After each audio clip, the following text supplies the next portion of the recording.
Welcome everybody. Mike O Donnell is my name. I really appreciate you coming, and the reason we're here is it's a preview of the full exhibition, which is happening next Saturday in Listowel, and it's basically it's the first time that I've been working on and off in the courts since 2009, I think, 2010, just can't remember which year it was. So there was a very famous or infamous case called the Eamon Lillis case. It's a murder case of an executive who killed his partner. That was like huge and immediate. If you remember back, actually it was January 2010. What happened was, I don't want to prolong it or anything like that, but I'd actually been knocked off my bike at the time, so not for the last time, and I was looking for work, and I heard that there was a new court open in Dublin, which brought prisoners in underneath the ground, and I was trying to think, like, how would film cameras be able to, because you might remember them always coming in with chains or coming out of vans, and that was all stopped. So I said maybe I could just try my hand at drawing them inside in the court, because when I was a young fella, I couldn't draw my brothers because they'd be playing football. I just couldn't get them to sit down. They wouldn't sit down, John and Leonard. So I used to go into the court and quietly just draw people, who were on trial, because I knew they just sat still. And I got the idea in Kojak actually years ago. So that was the beginning. So I went back to that, and that's where I do occasional work for high-profile trials. So anyway, the last, I suppose, really big trial was the Jerry Hutch trial, supposedly, or called by the newspapers, the gangland trial of the century. And it was you probably remember it there, it went on for, I don't know, 50 or 60 days. So I went up, I was asked to go up by one of the reporters to cover it, because she said I'd be very interested in this. So I went up, and he hadn't been seen in years, but was at a funeral. But he was wearing a cap, and nobody knew what he looked like. So he had a holiday house in Lanzarote, and happened to be extradited and was brought back to Dublin, to Caseland Airdrome under police escort, and eventually was put on trial for murder. And that case went on for weeks and weeks and weeks, and a couple of weeks into it I went up. Maybe it was at the beginning, I just can't remember really, to be honest, but it was November, December when I went up, and I did a few drawings which I'll show you.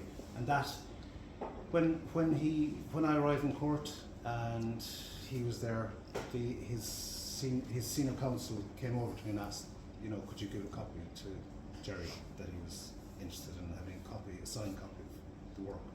So I was doing work, and eventually, between the jigs and the reels, I was able to give him a copy, but it wasn't a proper copy, so I needed to, because I ended up, Martin will tell you, I ended up in hospital for 2 months under his care, and so wasn't focused on that work, so I needed to do proper work, and I did. I ended up in his house end of August, September, that way, on a Sunday. I should have been at a match that day, and so I spent a few hours with him and drew.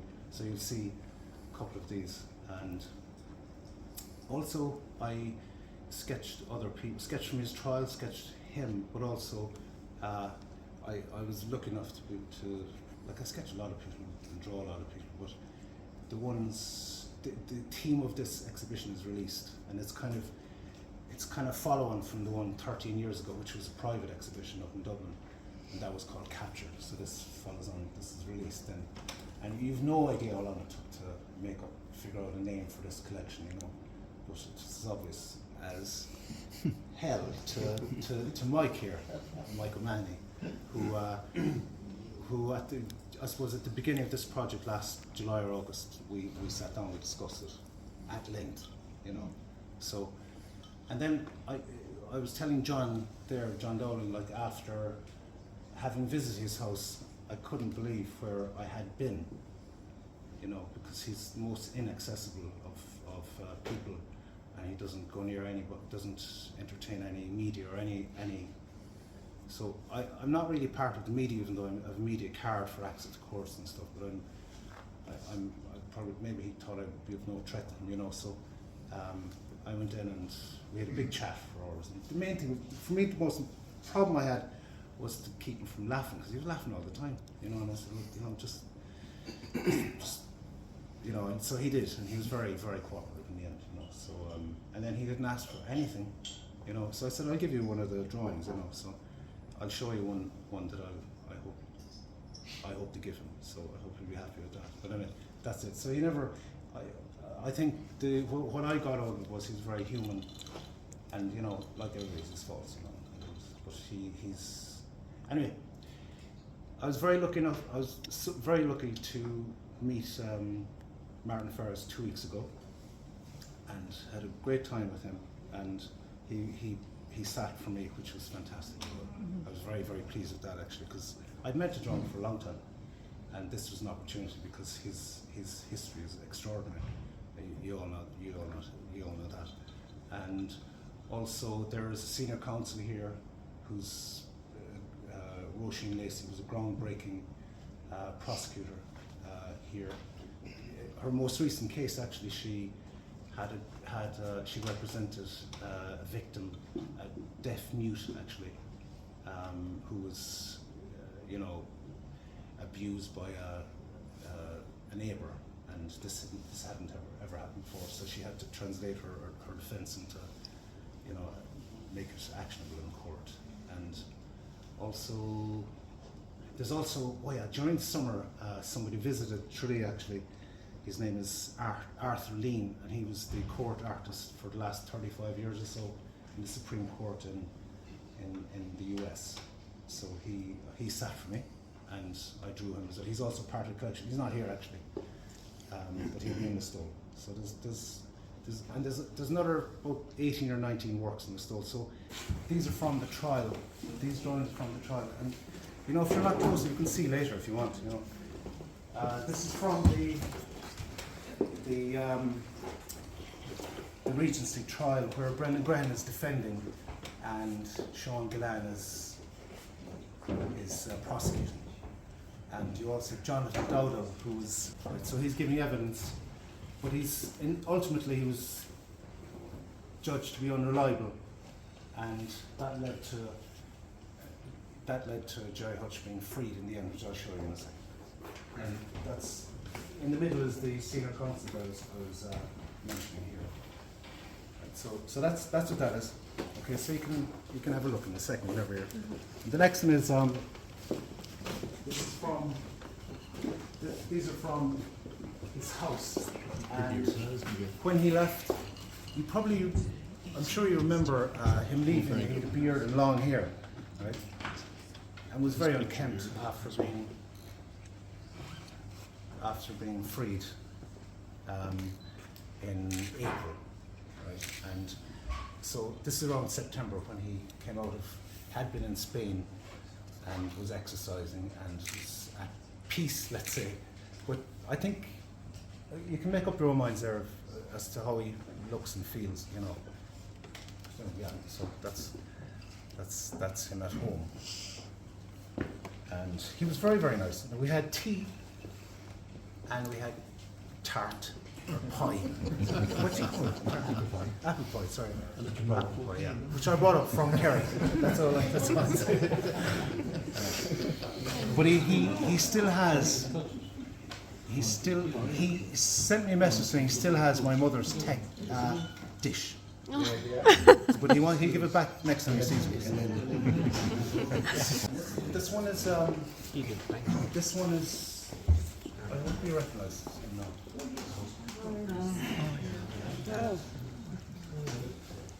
I don't think. Where's Teresa? Not Teresa. Deirdre. Deirdre. Has he ever been drawn before, actually? No. So this is the first time he's been drawn. Was he telling a story there? Was he telling a story? Oh yeah. I would tell it. It's all lies anyway for starters, because he's got a roguish look in his eye. He was constantly, telling, interesting stories, and he was a great subject. He was very conscious, just like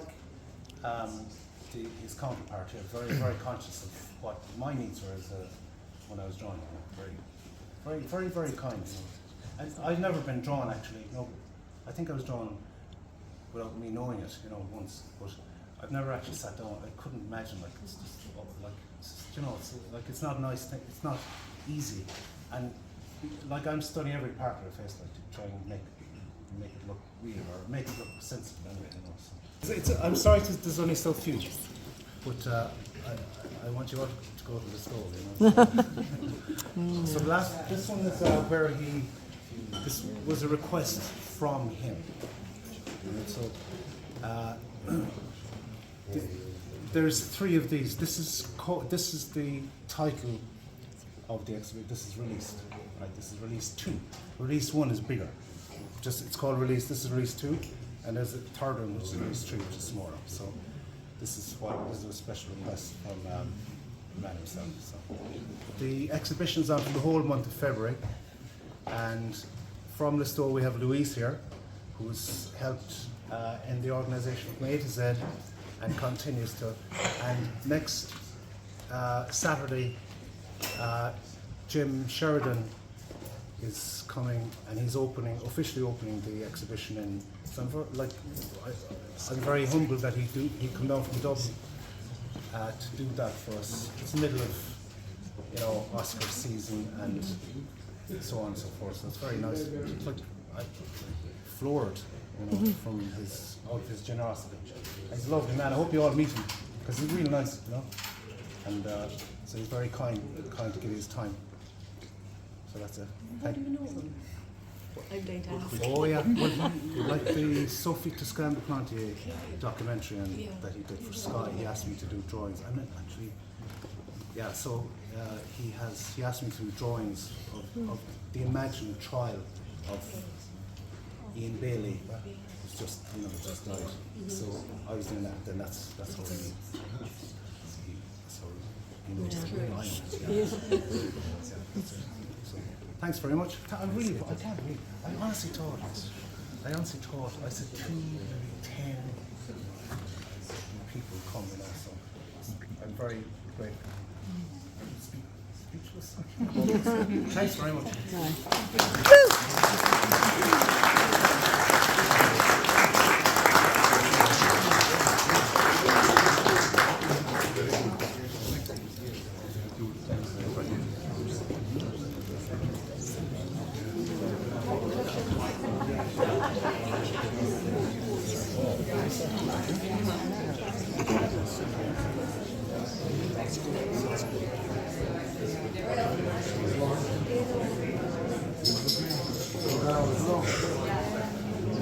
Better move.